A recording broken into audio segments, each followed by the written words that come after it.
O Leovídio, ele mandou o que é PES. Percepção extrasensorial. Fenômenos, digamos, parapsicológicos em pessoas. Como isso é lidado nas áreas da psicologia? Cara, Fenômenos paranormais, né? existe uma linha de estudo. Até tem um amigo meu que estuda isso no doutorado dele na USP, que é experiências anômalas. Que basicamente você tenta entender experiências que a pessoa teve de estados alterados de consciência. Tipo, por exemplo, seja induzido por substância, ou seja, por exemplo, um processo de despersonalização. Um trauma muito forte, você despersonaliza, você não vê que é você. Eu não sei se é isso que ele está querendo dizer. Talvez não, né?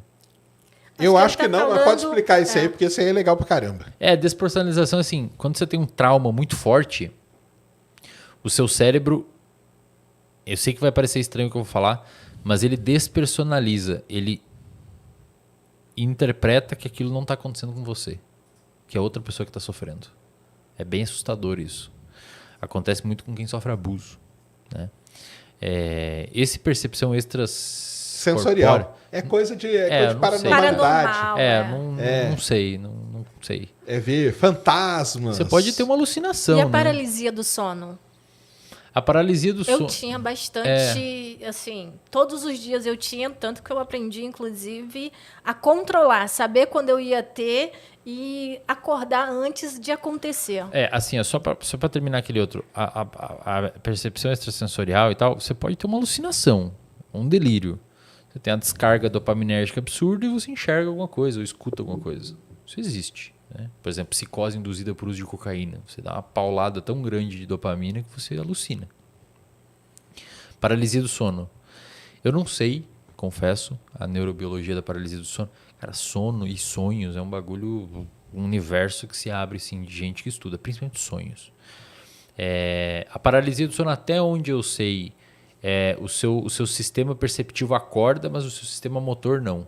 Então você tem noção do que está acontecendo, mas você não consegue se mexer, né? Você não consegue mexer o seu corpo. E às vezes você pode ter algumas alucinações, principalmente sensoriais. Eu me via Você tinha dormindo. sensorial, coisa apertando o peito? Não, eu tinha, às vezes, essa de que eu não conseguia me mexer e é assustador, porque você acha que vem alguém para fazer alguma coisa com você, e já aconteceu de, tipo, eu, entre aspas, sair do corpo. Eu me ver dormindo. Isso Olha já só, aconteceu cara, comigo. isso eu nunca tinha visto. E isso na paralisia do sono. Caramba. Acho que todo mundo, pelo que eu sei, em algum momento da vida tem uma paralisia do sono, mas eu não sei exatamente como que funciona o cérebro de uma pessoa com paralisia do sono. Porque assim, por exemplo, durante o sono tem uma fase de sono que é a REM, que é a fase do sono que a gente sonha, que se você escanear um cérebro de uma pessoa no REM e uma pessoa jogando xadrez ou resolvendo um cubo mágico, você não sabe qual que é qual. O cérebro está super ativo no REM. E você às vezes sonha que está correndo, só que a sua área motora está ligada.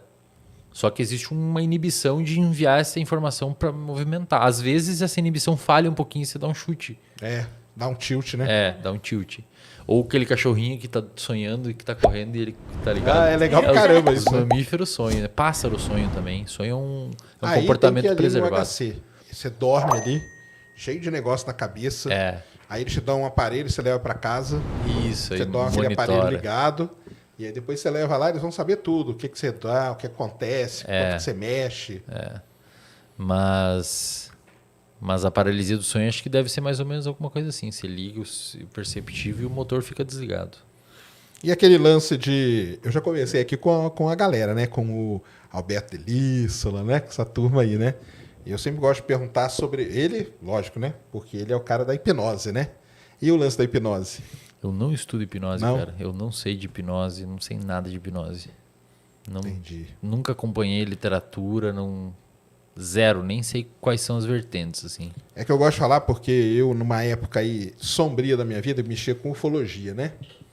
E teve uma época que o pessoal falou assim, não, você faz hipnose regressiva na pessoa e se ela foi abduzida mesmo por um extraterrestre, ela vai falar. Não tem como ela negar. Não tem como, porque você acessa lá uma área do cérebro e tal, não sei o quê. Falou, é mesmo, cara. será? E isso virou moda porque na Inglaterra, né, nessa época aí, meados da década de 90, o pessoal começou a usar isso para resolver crime. E foi uma grande discussão que teve se usar ou não em tribunal, entendeu? Porque o cara tá ali, pode estar mentindo. Não, eu não matei. Faz a hipnose regressiva nele e vai falar que matou. E aí eu levei umas 3, 4 pessoas para fazer esse negócio. Lá na cidade que eu morava, o pessoal falou, não, cara, eu fui levado aí pelos ETs e tal, não sei o quê. A pessoa topou, tinha um médico que fazia e descobriu o quê? Que todos os casos que eu analisei, os 3, 4, eram abuso. Caramba, velho. E o que acontecia? Caralho. Na hora que a pessoa foi abusada, uma delas, pelo pai, o pai chegou e falou assim, quem está aqui com você não é seu pai, tá? É um extraterrestre. E você vai falar para todo mundo, quem perguntar isso. E depois pegaram isso aí, foram analisar, falaram que o trauma é tão grande. É mais ou menos o que você estava falando. Por isso que eu fiz essa dispersa. Foi um trauma tão grande que a pessoa ela tinha certeza absoluta que não era o pai dela, mas que era um ET que ela tinha sido levada e tal, e não sei o quê. Olha que doideira, né? Caramba, velho. É uma doideira isso aí. O cérebro ele cria uma memória tão forte para não aceitar aquela realidade, né? Aí eu parei. Quando começou a aparecer essas coisas, eu falei, cara, tem nada a ver. Ou seja, não existe nada. Mas isso também pode acontecer muito com a questão da mentira, né? Tipo, a pessoa, ela começa a contar mentiras, fala tanto e tipo, para tantas pessoas que ela mesmo acaba a acreditar nas próprias mentiras. A sua memória ela é falha e a sua memória ela é fragmentada. A gente adiciona pedaços na nossa memória. E aí existem as falsas memórias. Você adiciona pedaços na sua memória e você começa a construir de novo um cenário que ele não era daquele jeito originalmente. É tipo um telefone sem fio, cada um conta um... Pra você ter noção, cara, se você coloca uma cena na TV e você bota uma pessoa com ansiedade e uma pessoa sem ansiedade assistir essa cena. A pessoa com transtorno de ansiedade ela vai te contar de um jeito que enfatiza as partes ruins. Caramba. A outra pessoa não. Então, o mesmo evento gerou 2 percepções e 2 memórias distintas. E assim você vai criando... A memória, um cara chamado James... Puta que pariu, velho. James McGill, talvez? Não lembro se é James. Que é um dos maiores estudantes de memória no mundo. Ele fala que a memória é uma tradução da realidade. Você tem a realidade e a memória é uma tradução dela da forma que você armazenou. Mas nem sempre ela é correta. Às vezes você adiciona fragmentos. E às vezes você acredita nesses fragmentos e você não sabe mais distinguir o que é real e o que não é. Legal.